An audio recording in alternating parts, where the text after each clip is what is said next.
গান্ধীজি কত সালে অসহযোগ আন্দোলন শুরু করেন?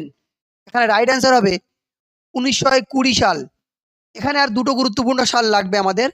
এখানে গান্ধীজি সম্পর্কে কয়েকটা তথ্য জেনে নেই। অ্যাকচুয়ালি গান্ধীজি সম্পর্কে পরীক্ষায় অনেক প্রশ্ন আসে, কিন্তু আমি কয়েকটা ইম্পর্টেন্ট তথ্য দিয়ে দিচ্ছি।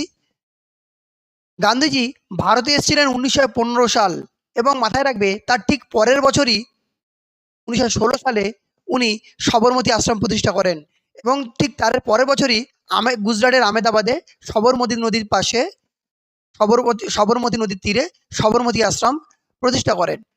আইন অমান্য আন্দোলন এটা করেছিলেন 1930 সাল, এবং ভারত ছাড়ো আন্দোলন 1942 সাল।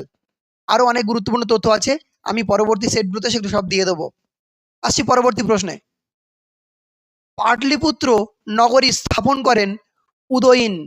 এই পাটলিপুত্র, যেটা বর্তমান হচ্ছে বিহারের পাটনা, ওই সংলগ্ন অঞ্চল, এই পাটলিপুত্র নগরটি প্রতিষ্ঠা করেছিলেন হর্যঙ্ক বংশের রাজা উদয়ী।